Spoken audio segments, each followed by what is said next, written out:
This is Brandon Rabar, your host for today, and this is a dispatch from Daily Thunder.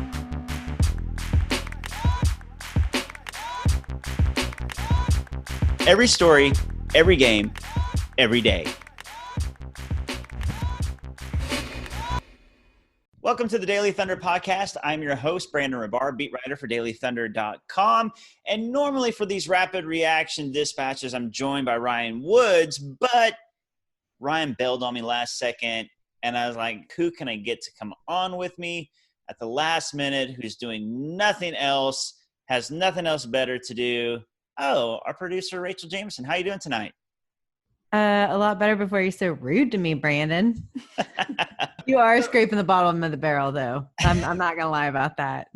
I mean, I figure you had to be on here to help us record this anyway, so might as well just talk to me, right? So I'm not just talking to myself about this game. Yeah, let's do it, Brandon. Let's talk.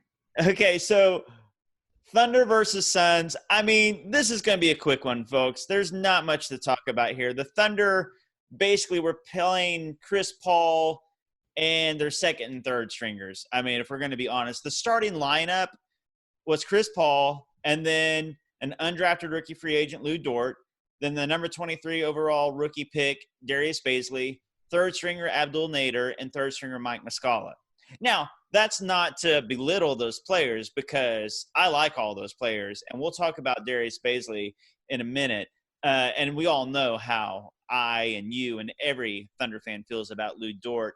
But, you know, it's not the same as having Shai Gilgeous-Alexander, Danilo Gallinari, and Steven Adams out there. Right, Rachel? It certainly is not the same as having Steven Adams out there. I figured I got your attention. I figured I might have lost you, and then I said Steven Adams. I was like, oh, she at least listened to that part. So here's the deal, though. The Thunder actually raced out to a huge lead. They got up by 15 points in the first quarter, and I and everyone else like, hey, can they pull this off? But then the Thunder had to go deep into the bench. You know, the guys that they started, they can all play. And not to say that the other guys can't, but when you're giving heavy minutes to, bless them, Deonte Burton and Kevin Hervey and Devin Hall, I mean, these guys are two-way players and G League players for a reason. Hamidou Diallo obviously has been up and down. Andre Robertson coming off the 2.5 years rest. So this was the bench today. And then Terrence Ferguson. I think that we could all predict that the Thunder were going to struggle when they didn't have 5 of their 6 best players out on the court. Right, Rachel? Also, we have a spot secured. We're not really fighting like the Suns are. Hey, perfect insight. See, I'm glad I chose you to be on the show, Rachel. I know some things. I mean, it was between you and literally nobody else I could think of who was up right now who could record with me, but I'm glad I chose you. Hey, thanks.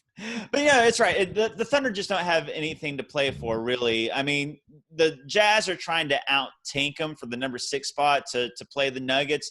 The Thunder, they take a truce from them. I don't know if they'd rather play the Nuggets or Rockets, but they might want to get to that 6th spot and get their draft pick back, not have to worry about injuries and keeping everybody healthy.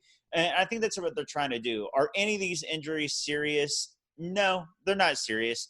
If the playoffs started tomorrow, could they all play? Yes, besides Dennis Schroeder, who has to quarantine for 4 days. Rumors are, it hasn't been confirmed, that he was back today and is going to start quarantining.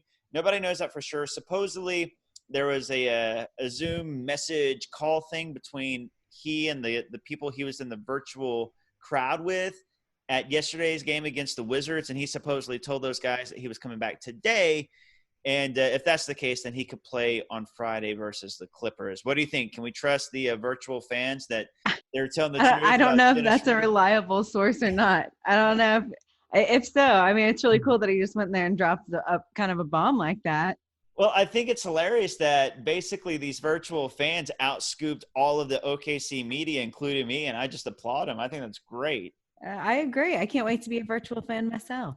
So, I hope they sit me in the spot with Steven Adams. Would you be a virtual fan given the chance? Sure, why not? Okay. Would you be nervous at all, knowing that you're going to be No, on have you heard a single virtual fan at all? It's weird because you see them and they're obviously reacting to the game, but you don't really hear them. They're piping in the fake crowd noise. No, they just kind of pan past the crowd. I'm fine with that. Okay. Here's the deal. The Thunder lost big time. I haven't even mentioned the score yet. It was 128-101. It doesn't matter. That's basically what we're saying. The score doesn't matter. The win-loss doesn't matter. They're going to probably be the 5 seed and more than likely play the Rockets and Russell Westbrook in the first round because the Jazz want to out-tank us, and we can't beat that. Even if we lose the rest of the games, if the Jazz want to out-tank us, they can because we're ahead of them right now. So we don't really have a choice in the matter. They play the Heat and the Clippers. I imagine the Clippers game, they'll probably use that as a tune-up game and play everyone again to get ready for the playoffs. I don't imagine that many of the guys will play on Wednesday. I think it's cool, though, that Chris Paul wanted to play. What he said in the postgame, and he said this before this season, is like, hey, I've been injured before and haven't been able to play, and when I'm healthy, I just want to hoop. And he doesn't care that it's with second and third stringers. He just wants to get out there and ball, which is impressive for a 35-year-old all-star when most guys in his position would be all about the load management. Yeah, no, I love it as long as he stays healthy. Right. And, hey, as long as he keeps eating those plants, I think he's going to be just fine. So if the score doesn't matter, if the win-loss doesn't matter, what matters? What matters is Darius Bazley and Lou Dort. I mean, that's kind of what we're looking at. The players that are going to be here in the future and who are going to play a part in the playoffs. And Dort looked solid again. I mean, he was only 2 of 8 from the field. He struggled from the field. He had 8 points, 4 rebounds, 1 assist, 2 steals. He looked good again on defense, as he always does. He hit 3 free throws, but he was solid. He only played 21 minutes. But then you got Darius Bazley. Played 35 minutes, 8 of 16 from the floor, 2 of 4 from 3. He was 1 inch away from being 3 of 5 from 3. 4 of 5 from the free throw line. 10 rebounds, 22 points. So he had a double-double. He had a steal. He had 3 assists. He had a block. He stuffed the stat sheet. And this is 2 games in a row, actually 2 games within 26 hours where he went for 23 and then 22, both of which would be career highs.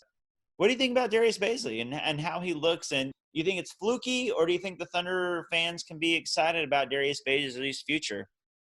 I mean, I don't know that I'd call it fluky. I don't think it's going to happen every single night. I think it's definitely an indication that he's on the upswing, and I think it's a fantastic time for him to be playing this well. It's been the bright spot in these last few games, even though we've been losing. Yeah, I think that when you look at the bubble play, especially since Schroeder's been out and so many players have been out throughout these games, when you look at it, the Thunder have gone win-loss, win-loss, win-loss. And again, it doesn't matter too much. The exciting, great thing about it has been Lou Dort and Darius Bazley and their play and how good they looked. 2 rookies who the Thunder have locked down as far as being a part of the Thunder franchise for foreseeable future. It's exciting because you know what you have in Shea, and those are the kind of 3 guys that you're looking at for the future. Bazley, Dort have played really well, and that's the most important thing. Forget that's 128, 101. Just get that out of your mind. Don't even worry about it. Also, the rest. The rest is important, Brandon. It is. Having a team that's completely healthy, injury-free, hopefully going into the playoffs is a big thing, and the Thunder haven't had that for quite a while. I mean, last year, both Russ and PG were beat up going into the playoffs. The year before that, they incurred the Robertson injury. I don't think PG was fully healthy that playoffs either. Right now, everybody's just kind of generally banged up, especially Steven Adams. But, I mean, everybody is kind of banged up just throughout the season.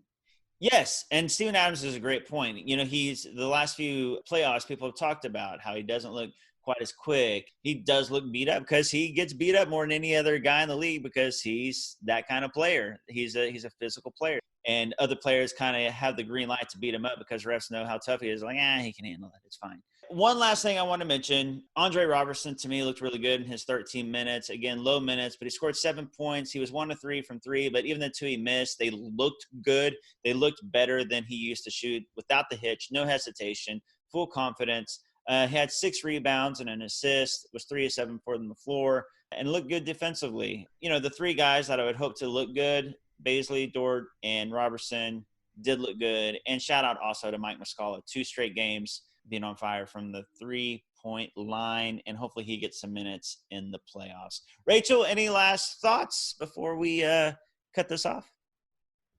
I don't have any last thoughts, Brandon. Just make something up. You want to give a shout out like we're like in the 90s on like an open house party? I really don't. I'm probably going to edit all that out then. Yeah, cool. Sorry, I really have nothing. Thank you so much for being awake so that you could join me on this Daily Thunder podcast. Okay, well, I'm gonna go to bed now, Brandon. All right. Good night. Good night, Brandon. Everybody else is listening to this first thing in the morning. So good morning to everyone else. And thank you for listening to the Daily Thunder podcast.